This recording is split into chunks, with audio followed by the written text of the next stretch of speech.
I'm Shane Clifton, the Dean of Theology at Alpha Crucis College in Parramatta. I'm also an Honorary Associate for the Centre of Disability Research and Policy, working with Professor Llewellyn on a project on spinal cord injury and the good life. So basically that's what I'm going to be talking to you about today. The title of this lecture is Disability and the Virtue Tradition, or you could rename it as Disability and Happiness. And really, my interest in this particular topic flows out of my own situation.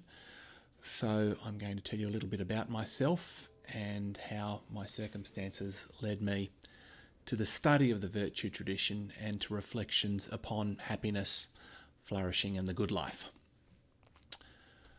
So on the 7th of October 2010, my life changed irrevocably. I was with my family. I've got 3 teenage boys. I'm married, and we were on a family holiday down at the south coast. My family, my parents live in Callala Bay, beautiful part of the world.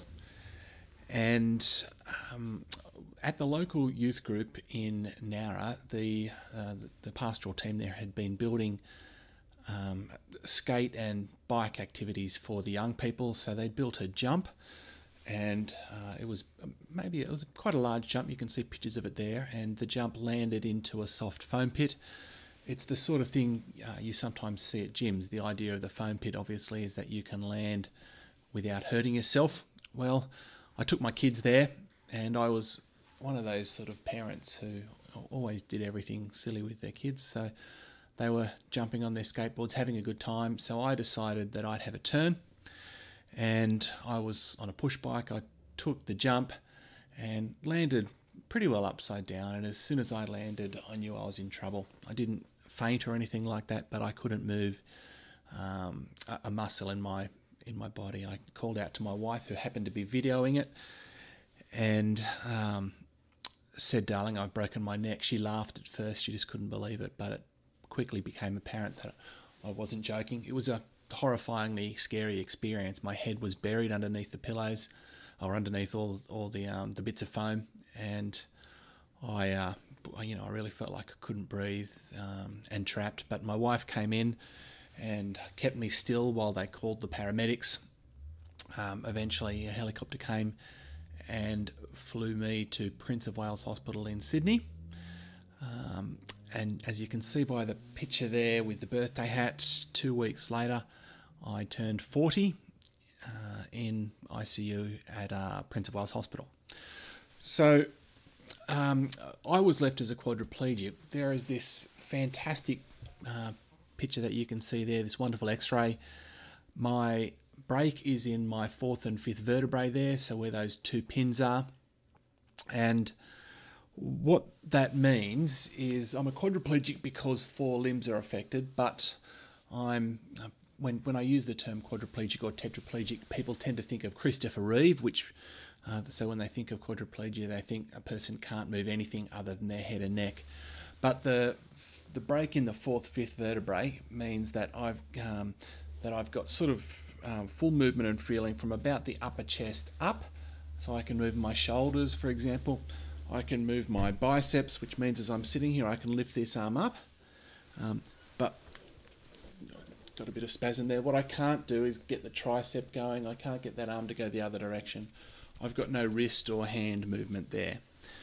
So that was, in fact, what happens with spinal cord injury is you spend, in my case, about a month in ICU, and then you moved into rehabilitation.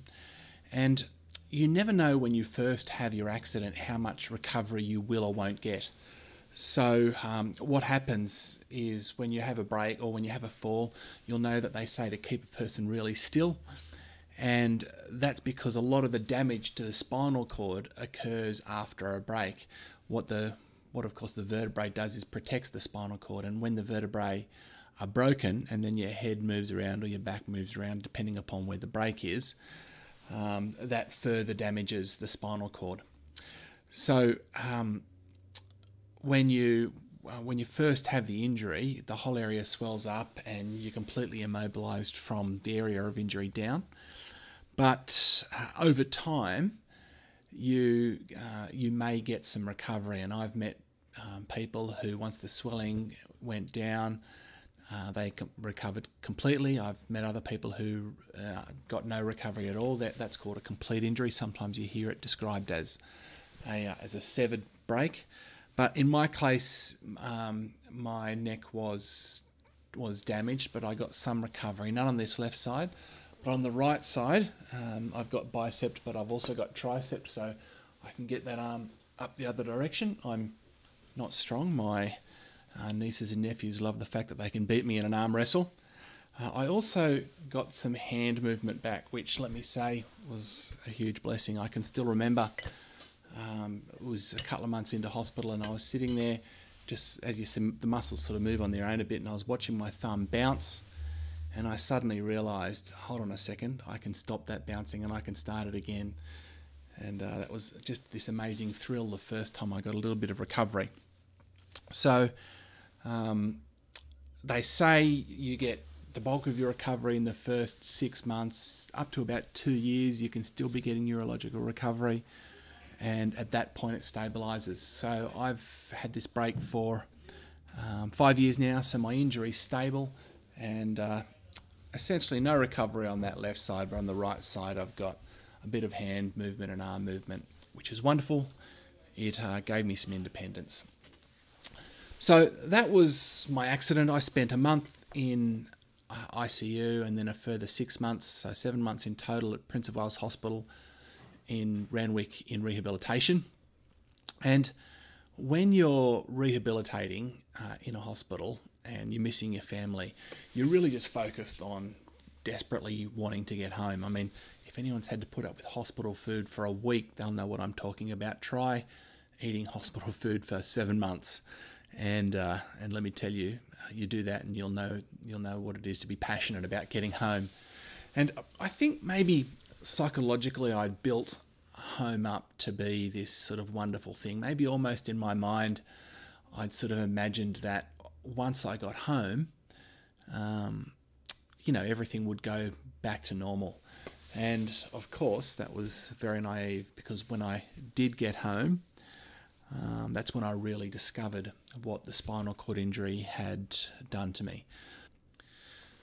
So I've got a picture on the screen there of a table going through our back window at home.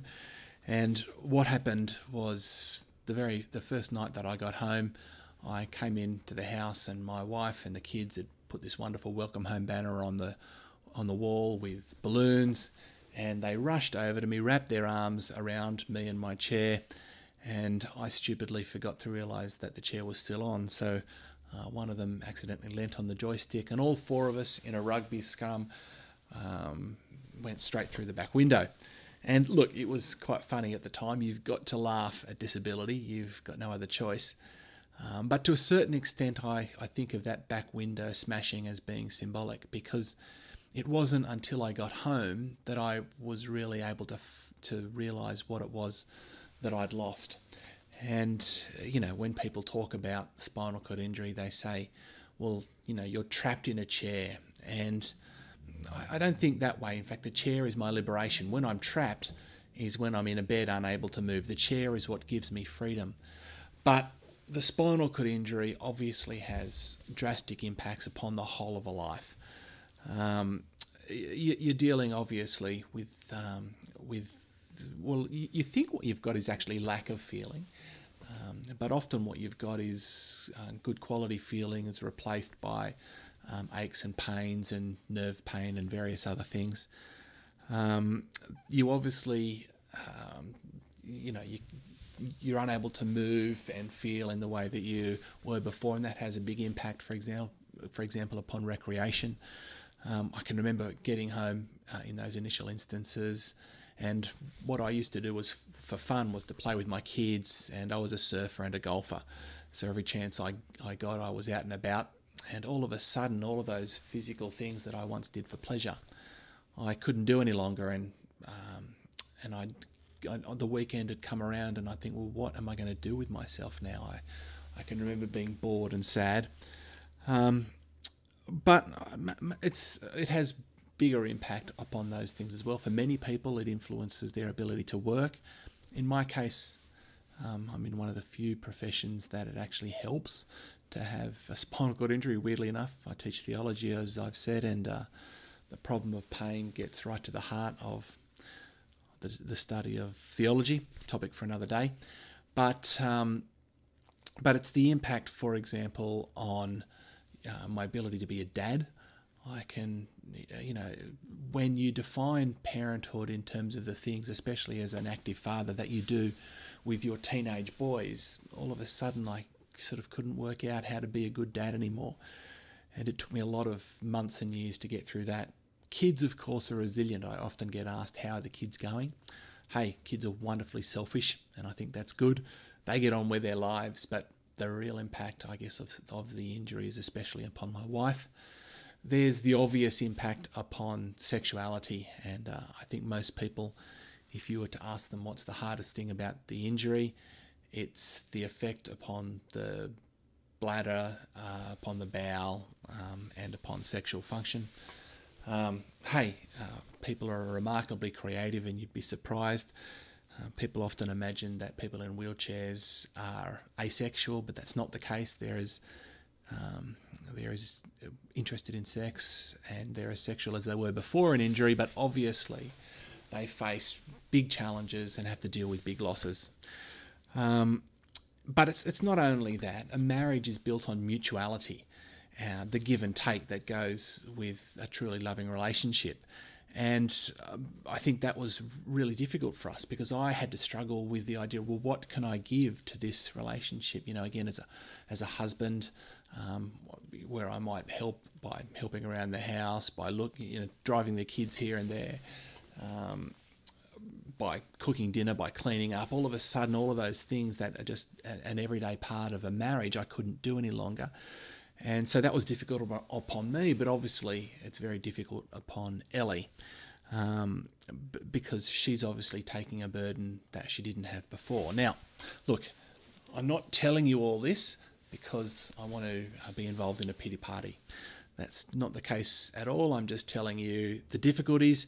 And look, what I have learned is this is the difficulty I've faced, but every person in life at some point is going to be faced with the challenge of old age, of death, of disability. So my story is not unique. I think maybe what's interesting about my story is the fact that I hope that in one way or another, anyone who's listening to it can relate. And because that's the case, we can learn from each other's stories. So, all of this to say that following my getting home over the next months and years, I was desperately unhappy. And the way in which I dealt with my unhappiness, I have a very good psychotherapist that I went to visit, but I also put my academic skills to work, and I ended up studying what's known as the virtue tradition. And this stems right the way back to the Greek philosophy of Aristotle in his book Nicomachean Ethics.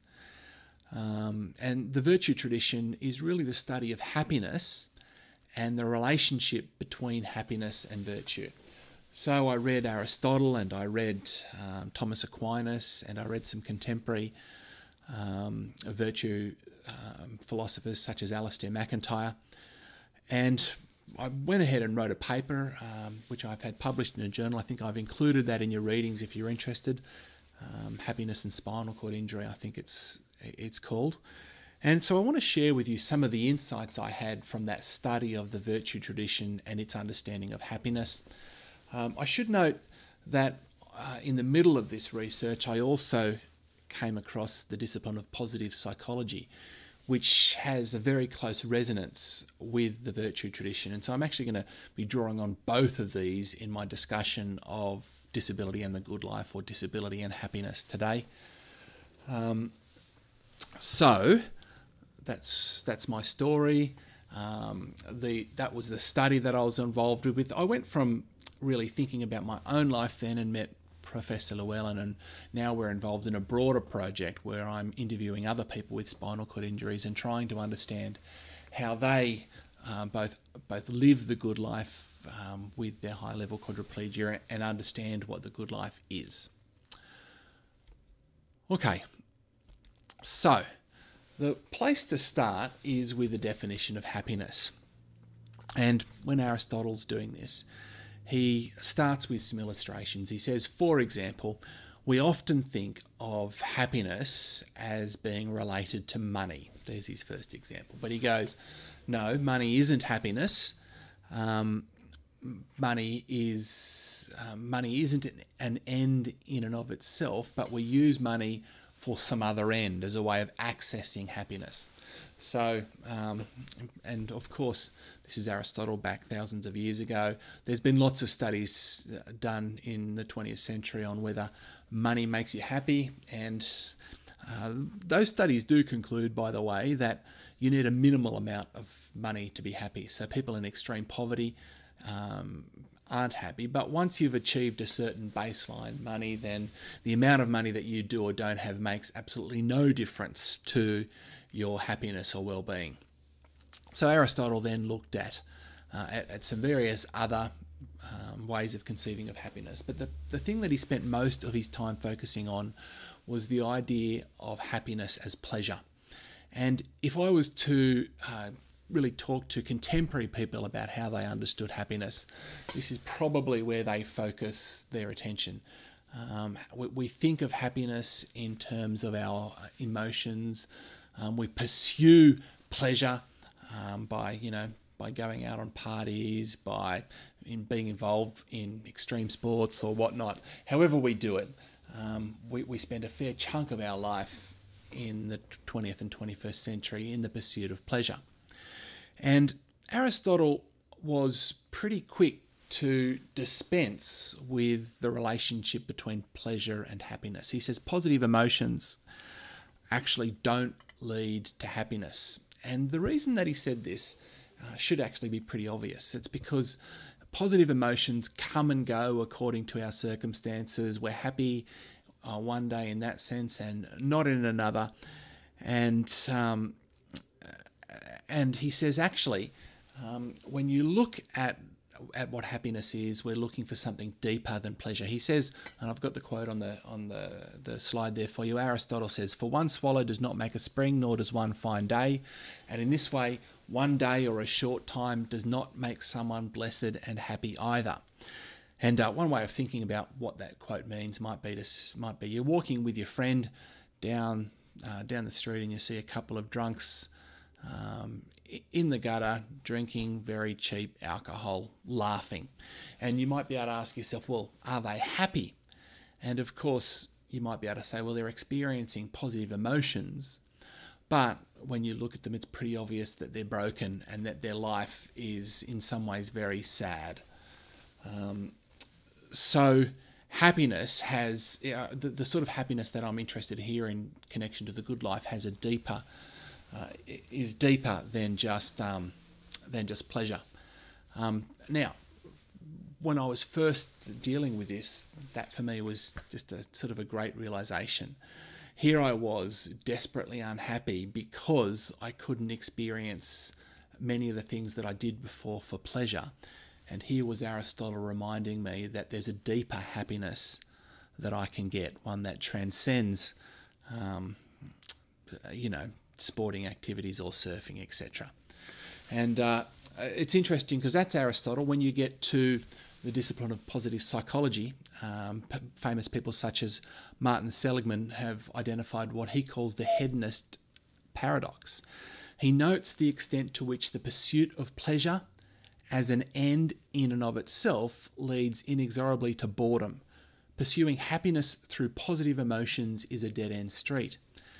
And again, you can think about examples of this. Maybe let's take parachuting. I've never done it myself, but if you've done it, the first time that you go parachuting, I can imagine it's a huge thrill. You probably do it in tandem with someone. My son went parachuting once, and it's just a high, a buzz, and a great pleasure.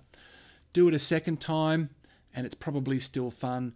Do it 10 times in a week, and the pleasure gets less the more often we do it. And so what, of course, happens here is that to get the same rush that we got initially, we need to ramp up the level of the activity so that it keeps getting more radical and more difficult, so we can get the same endorphin rush. So for that reason, the pursuit of pleasure as the primary means for happiness, according to Martin Seligman, is a dead-end street. Although Aristotle dismisses pleasure altogether, positive psychology says, nevertheless, happiness does play some part in a person's well-being. And there's been lots of study on the contribution of positive emotion to our long-term flourishing. Barbara Friedrichsen, for example, describes what she calls a broaden and build theory of positive emotion. And according to her studies, positive emotions build personal resources that last beyond the emotive experience. She makes the claim, for example, that our long-term flourishing will be more likely if we experience a greater balance of positive over negative emotions. And she goes and identifies some of the contributions of positive emotion to long-term flourishing. She notes, for example, the extent to which joy and glee contribute to creativity. She notes the extent to which contentment builds self-esteem, and self-esteem over the long run contributes to our ability to build for us a good life. And she notes also, for example, the way positive mood helps us both to be loved and to love. And again, love's very important in the long run for the building of a good life. So pleasure does serve some ends. All work and no play makes Jack and Jill boring people. For me then, there was a challenge. All right, the things that I used to do for pleasure, I can't do any longer, so I needed to find new avenues for pleasure. And again, the discipline of positive psychology helped me here. Martin Seligman, for example, identifies the importance of two things: mindfulness and savouring. Now, the discipline of mindfulness has been studied in the psychological sciences, and I'm not going to spend time describing it here. It has its roots in religious spirituality, and there's been empirical support to show the value of mindfulness for the ability of a person to live in the present, to be able to be able to appreciate everyday activities. If you extend the discipline of the psychological discipline of mindfulness to living a mindful life, then what you can then Seligman notes, for example, that mindlessness pervades much of human activity. We fail to notice, he says, huge swathes of experience. We act and interact automatically without much thinking. We're somnambulists, sleepwalkers. And it was interesting for me to sort of think, well, all right, obviously the spinal cord injury has given me a lot of disadvantages when it comes to pleasure, but is there some way in which I can think about how a spinal cord injury might provide me with some advantages, or at least the occasion to focus on what's important, to notice the small pleasures and to see beauty in the little things, and so enjoy the activities that were once taken for granted. And for me, that meant that I had to start to learn to take pleasure in the beauty of my wife's garden, for example. I developed a great passion for good quality single malt scotch. And again, when drinking things like this, it's a matter of, instead of just taking a shot of scotch, you had to learn to savour the pleasure of the experience, to take time with it, to enjoy the aroma, to enjoy the warmth that goes down the back of the throat. And the idea is to try to apply that in all different areas of life. I could no longer, for example, play with my kids in the same way that I could, but I could watch them, enjoy their activities, and not take the being with them for granted like maybe I did in times past. So, all of this to say that the pursuit of pleasure has its place, but it's not the most important thing when it comes to living the good life or to experiencing a happy life. So right the way from Aristotle and into positive psychology, the virtue tradition talks about a happiness that transcends the moment, the ups and downs of everyday existence, and is built up over the course of a life. And for the virtue tradition, the focus of that is upon living a meaningful life. Positive psychology recognises at least 3 elements of the good life. Pleasure, as we've just been talking about, but the second is gratification, and the third is meaning. Well, what does positive psychology mean when it talks about gratification? Well, gratification is earned by working hard and making progress in study, art, sport, vocation, and the like. It's the satisfaction of being able to say, I accomplished this or I accomplished that. So again, what I tried to do with my injury, as I'm reading Seligman, as I'm reading the positive psychology and the value of gratification, was to think about, all right, obviously my disability stolen from me some of the things that I once earned gratification in, but does it give me new opportunities to earn the joy of gratification? And I actually discovered that it did. Even just, for example, dealing with the injury itself, rehabilitation has its own reward. To start off and be unable to move anything, to be unable to feed yourself, to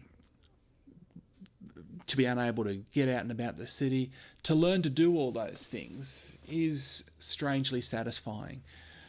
To be able to go back to work. I can remember the first day I went back to work, and it was nerve-wracking. I felt like everyone was looking at me. Of course they weren't. But there was this great feeling of satisfaction after taking my first class and doing it well. And for me also, in my particular case, I earned a great deal of gratification by studying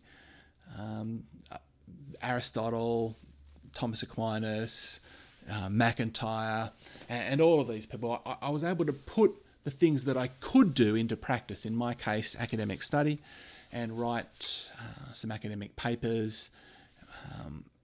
And so I was able to find new ways to accomplish gratification. And that made a lot of difference in my life. As I've been interviewing other people with spinal cord injury, some who have got a higher injury than mine, there's all sorts of different ways in which people get gratification. One person I was just talking to last week noticed that he's taken up advocacy. And so he goes out and he advocates, and he spends a lot of hours protesting, and he goes and meets with politicians. And he's, for example, had one of his great achievements is to have had a lift put in at Artarmon train station where once they had only stairs. And so there's various other things that he might do. So what you find, for example, is many people with a spinal cord injury get right into disabled sport. And it's interesting, they might not have been quite as sporting obsessed before, but now sport provides them this new avenue to earn gratification from, to be able to say, I've accomplished this or I've accomplished that. So that's gratification. And meaning is the idea of prioritizing meaning is the thought that happiness is ultimately connected or ultimately found by directing one's life to a larger meaning or purpose. Now, I'm going to come back to that thought because I've been talking about happiness and flourishing and the good life, but remember I've labelled this as the virtue tradition. So what's all of this got to do with virtue? Well, virtue is not a word you hear very often anymore, but a virtue is a habit of character that is essential for success. You'll have heard lists of virtues before. Christians sometimes call them other things like fruits of the Spirit: love, joy, peace, patience, kindness, gentleness, self-control. That's Galatians 3, if you're familiar with the passage. But Aristotle has various lists of virtue: courage, justice, magnificence, generosity, and the like. A virtue is, according to Aristotle, is often, or is maybe best understood as the midpoint between two extremes of vice. So, for example, take courage. Courage is the midpoint between the vice of the deficit of courage, which is cowardice, and the vice of having too much courage, which is rashness. And if you want to succeed in a battle, the habit that's necessary for success is obviously cowardice. You're never going to win a battle. But so is rashness. If you run in too quickly, you die, you don't accomplish anything. And so you can look at all of the virtues and find and understand them by comparing them to their vices. Virtues are interesting because they're taught and modelled and learned through practice so that we come to exercise them unthinkingly. And hopefully that's what raising children is about, isn't it? We tell them what is virtuous behaviour, and of course the idea is that, yes, they know what they are, but the idea is that they practice virtue. You know, for example, honesty. What you want to do is become the sort of person who's honest no matter what, and you do that because it's part of your character. You do that unthinkingly. And the point here is not that we're trying to create people who are somehow super godly or somehow wonderfully virtuous, holier than thou sort of people. That's not what I'm interested in virtue at all for. I'm interested in virtue because it's going to contribute to me succeeding as a human and as a person with a disability. Let me go on. I've got a slide there from Martin Seligman, who I've been talking about the virtue tradition, and positive psychology also emphasises the importance of virtues for the accomplishment of gratification and meaning.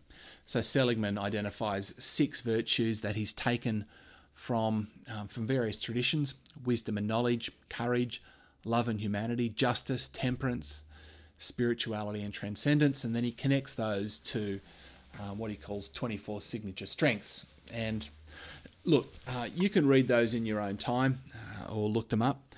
For me, lists of virtues are one thing. The point really isn't to try and learn a bunch of lists. The idea is to ask yourself, what virtues or what character traits do I need to succeed in this particular activity that I'm involved in? So listening to this is a bunch of students. What are the character traits that you are going to need to succeed in study? Well, obviously you're going to need wisdom and knowledge. You want to succeed in study, you've got to put the hard work in to know the field. You need honesty and integrity. The academic sin is the person who plagiarizes, who takes credit for work that's not theirs. You're going to need perseverance. The person who doesn't persevere, who doesn't stick it out, won't get their assignments done and won't pass. So you get the idea. But for me, what's interesting in thinking about virtue is saying, well, what are the virtues that I need to succeed as a disabled person? And in particular, what are the virtues that I need to manage both my dependency upon others and my independency? And my thoughts on this topic were stimulated by Alistair McIntyre in his wonderful book, Dependent Rational Animals. And that is really a book about virtue, ethics, and disability. So I commend it to you. And one of the things he explores is both dependency and independency. He notes, for example, that to be human is to negotiate dependency and independency. He says we're all born utterly dependent upon our parents and upon the society in which we're a part. The idea of growing into adulthood is to learn to become as independent as we can.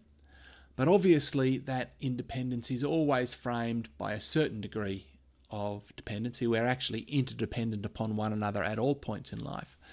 But we also always face the threat of disability or injury or accident, which can cause, as in my case, the need for extreme dependency, or ultimately we all age and die. So at some point in life, we're all going to have to deal with or make a go of life as dependent people. So I had to ask myself, well, what are the virtues I need, firstly, to manage dependency? You know, it's a strange thing to be stuck in a bed or in a chair and to have to ask for the basic necessities of life.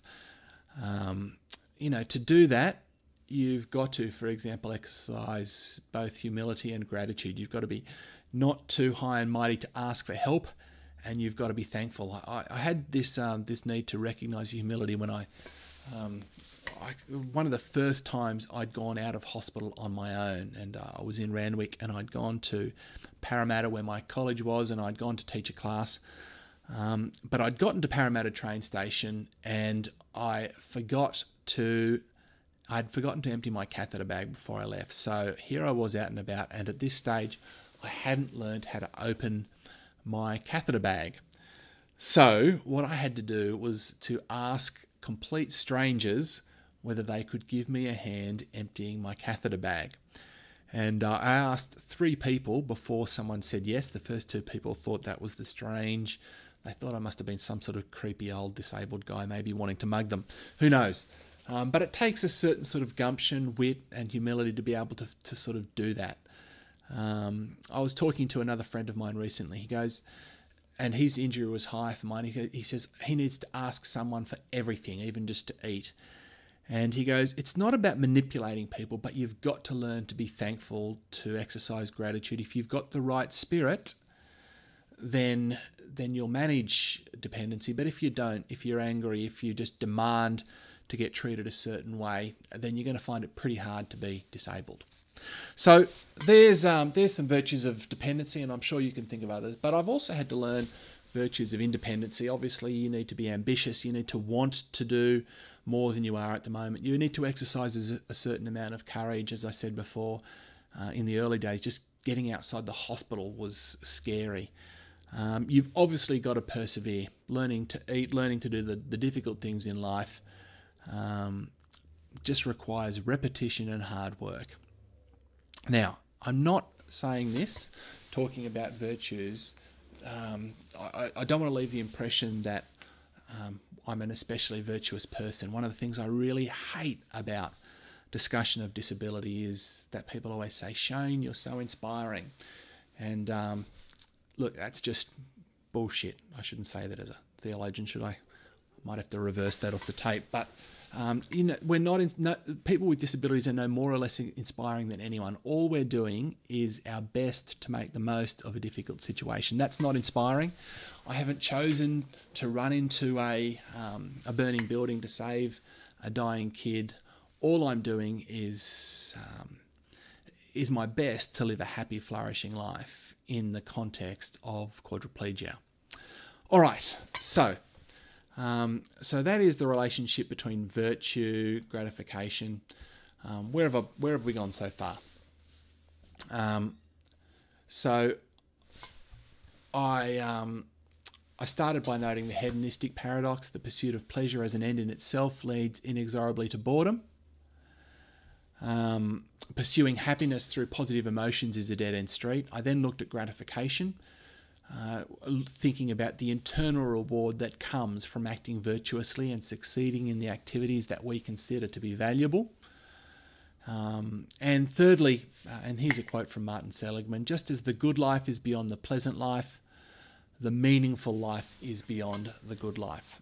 And the point that he's making here is really the same point as the virtue tradition makes. If you want to live a good life, then according to the virtue tradition, live a meaningful life.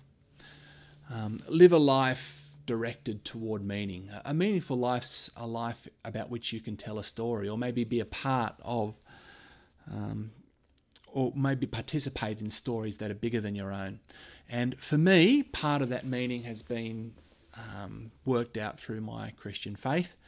And for many other people from different religions, they've found that faith provides meaning in and through difficult times and circumstances. It's interesting for me because having the disability also meant I've faced a lot of doubt.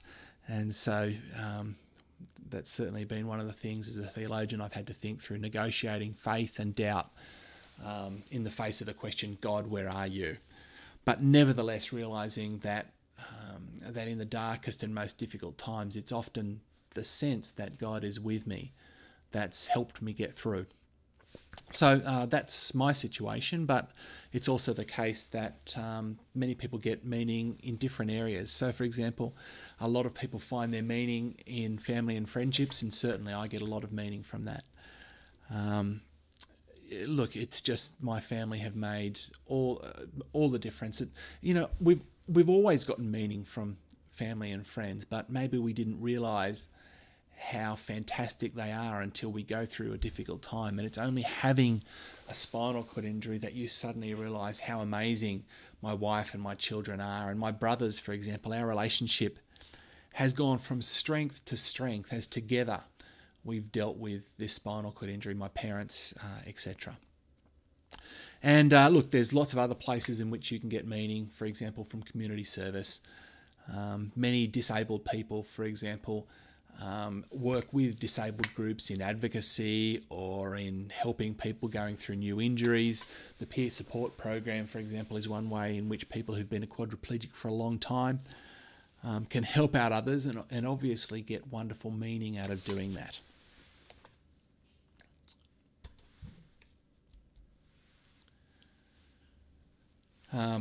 All of this to note that while quality of life is negatively impacted by spinal cord injury, studies have shown that over the long term, many people discover that their disability is a catalyst for self-discovery, that it deepens family relationships, that it gives opportunity to help and encourage others, that it becomes a source of new meaning in life and encourages spirituality. And as I've said, in my short time of living with quadriplegia, I've experienced staggering generosity, heartfelt compassion, courageous determination, and exemplary care. I've been flooded in love as people have walked with me in and through the difficult times that I faced with the spinal cord injury. It's definitely about time that I finish up, but I just want to touch on one more point. So far I've been talking about the virtue, tradition and happiness in terms of the individual. But the logic that I've been dealing with applies to families, communities, and nations as a whole. So we're not just talking about the good life of a person, but we're talking about the way in which we can flourish together. And that, of course, is because to be human is to be interdependent upon one another. It's to be born into and to understand ourselves in terms of the communities in which we're a part. And there's lots of literature that show that communities that involve or that incorporate and embrace people with all sorts of disabilities are rich and glorious communities. And I'll just give you a couple of quotes here as I finish up. For example, Jean Vanier, who's the founder, I'm sure I'm pronouncing that wrong, so, my apologies, but he's the founder of the Les Arches communities. And he's spent his life living with people with all sorts of disabilities, particularly intellectual disabilities. And he notes that people with disabilities have profound lessons to teach us. When we do include them, they add richly to our lives and immensely to our world. Thomas Reynolds, who's a theologian who's interested in disability, he's got an autistic son. He notes similarly that living out our interdependency is a source of genuine good. It entails caring for others, represented by a range of disabilities, as essential not only to our own flourishing, but also to the common good of the communities in which we flourish. Human solidarity isn't found inside the cult of normalcy, but rather in sharing space and welcoming each other vis-a-vis our condition of vulnerability. And this insight for me has been a wonderful one because, like many people, I've spent the bulk of my 40 years so far as an able-bodied person, and I had some people with disabilities who were friends, but I hadn't spent a lot of time with disabled people. And having this experience has brought me into contact with people with a spinal cord injury, has brought me into contact with blind people, with people with cerebral palsy, with all sorts of disability. And meeting these people has enriched my life in countless ways. And it's been one of the great surprises of a spinal cord injury to discover this disabled community. Society tends to marginalise and push to a side people with disabilities, and we think that we should be including them because of a rights agenda, because it's only right that they get included. And of course that's true. Disabled human rights are a vital part of why we should provide access to disabled people to our society. But I want to say it's not only because we're trying to help out people with disabilities. I think the reason ultimately that we should be ensuring the full inclusion of people with disabilities in all of our lives is because we're the richer for it. Our own lives, we all flourish together as we manage our interdependency, as we work out how to be dependent and independent with one another in all of our wondrous diversity. So I think I've said enough. If you're interested in this topic, I think I've given you a number of readings that you can look at. If you might want to consider some of the work by Martin Seligman on virtue and positive psychology. I think I've given you a link to a TED talk that might help out. But anyway, hopefully this was of some interest. See you later.